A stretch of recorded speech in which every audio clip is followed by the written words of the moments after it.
Hi there. Today I'm going to shoot a little video on one-rein riding, the ground skills that are needed in order to do that, and then a practical on horseback one-rein ride.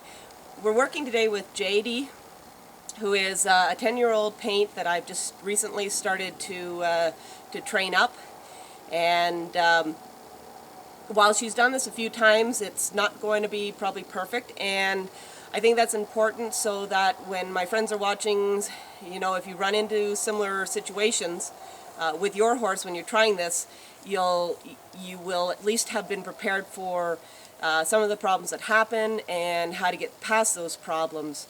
For the most part, they're usually all the same as far as the miscommunication between the person and the horse, which we usually like to call problems, but really it's just miscommunication. The horse doesn't understand what we're asking them to do at that time. So to start with, we're going to work on the hind end. If I was working with a horse for the very first time, or a horse that I didn't know, I'd probably use a handy stick so that I could get in and get the placement without having to worry about my personal safety as much. I don't need to use that with JD here today. I'm just going to try and reposition her for the camera for a moment.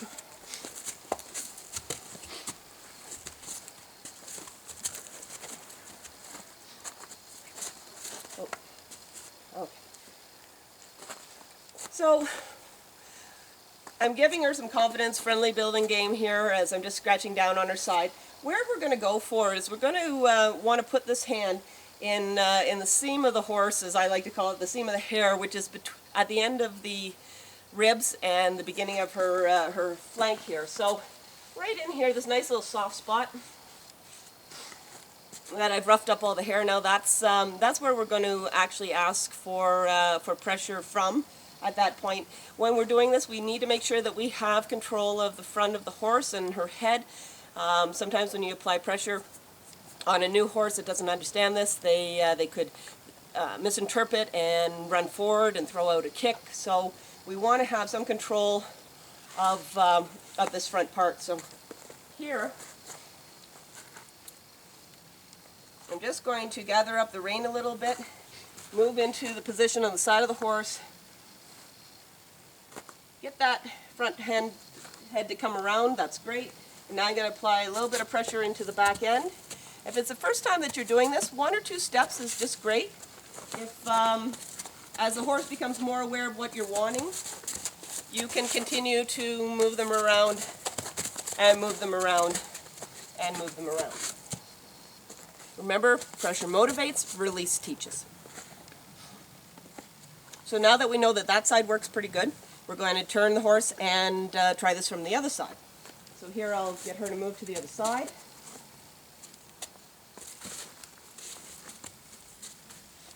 Play some friendly game, come down, put my hand in that seam just after the ribs, ask that front head to come around.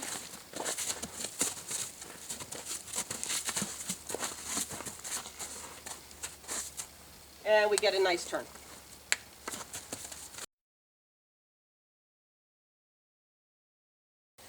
And here we're going to do front quarter yielding. So now we want to do the exact opposite. We want to turn the front end of the horse around the rear end of the horse. In this case, we want to make sure we have enough slack in the lead rope so that they can turn their front quarters without getting pulled back for any miscommunication. At the same time, I don't want to give so much slack that the horse spins forward away from me and that I'm looking at the hind end of the horse, which could happen on a new horse, again, that was afraid or misinterpreting what the pressure meant. So to start with, I'm going to put my hand on the jowl area. My other hand's going to go on the point of the shoulder, right through here. And I'm going to step in front of the horse and direct the head first, and then I'm going to ask the shoulder to move.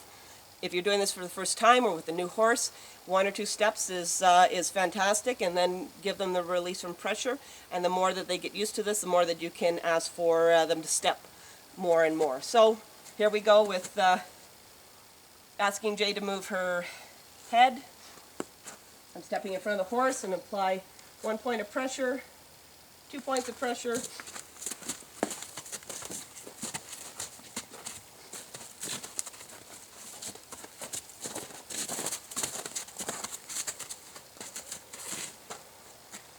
Now Jade's done this one a few times and she's rather good at it. Again, you may end up with a front end dominant horse that you will ask for a lot and get very little.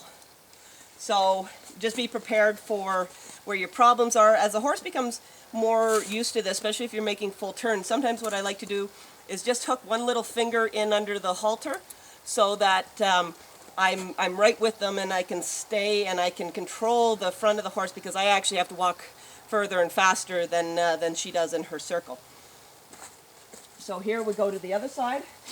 So this time I'm going to just, since you know Jade's already pretty good with this, I'm just putting one little finger, sorry for the gloves, it's winter and it's cold, one little finger just barely inside of the halter here, hand on the point of the shoulder, stepping in front of the horse, moving the head first, putting pressure on, and around we go.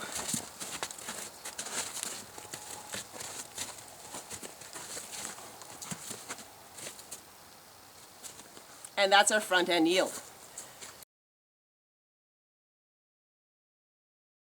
Now what we have to do is make sure that we can throw our lead rope over the horse's head, and that that the horse has enough confidence to let us do this.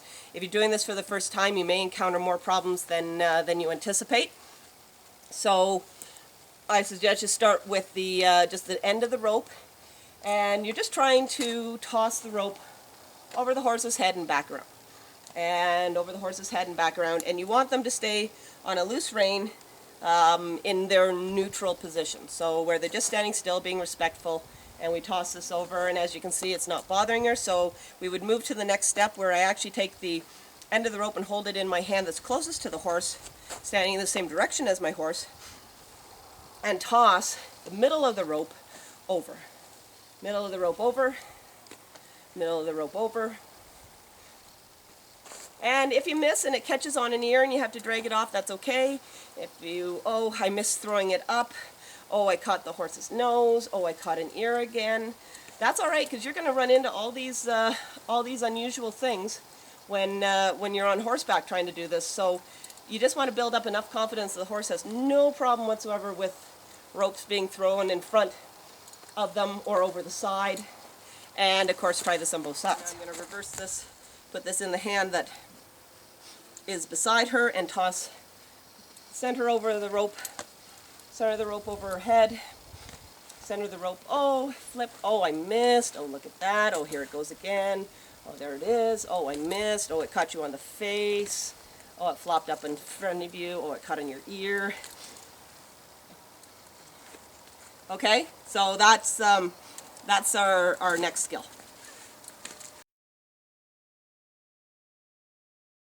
The last skill you need to be able to have for groundwork before you get on horseback for one rein riding is to have what we call neutral lateral flexion.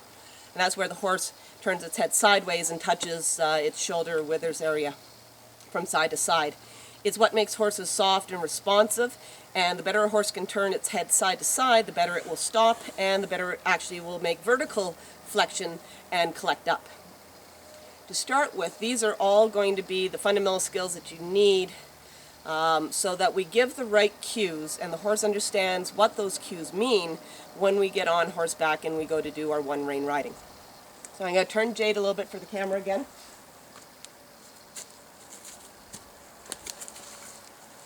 Now sometimes when you're doing working on neutral lateral flexion for the first time or with a new horse, they tend to think that you're trying to get them to do hind end yields.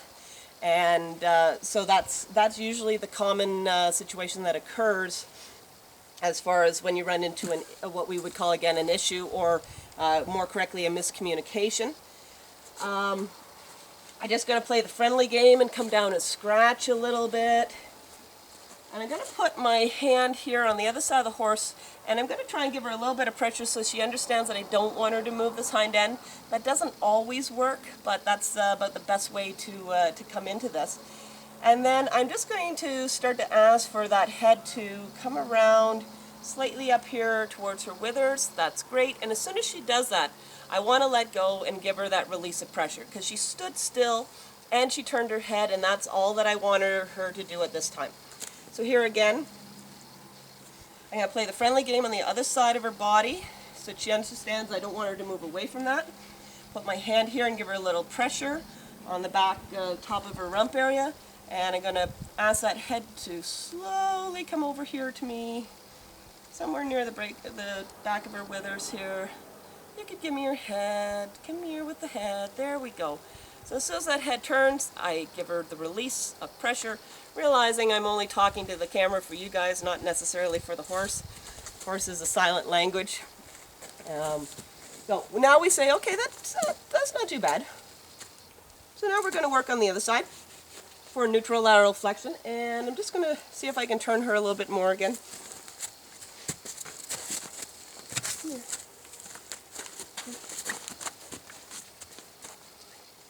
I'm filming this, this is self-filming, so I keep having to look at the screen on the camera. Okay, so here again, we play the friendly game, friendly game, friendly game, friendly game. I'm going to apply pressure onto the top of the rump area on the other side, and slowly ask that head to come around. One little point of pressure, two little points of pressure. That's great.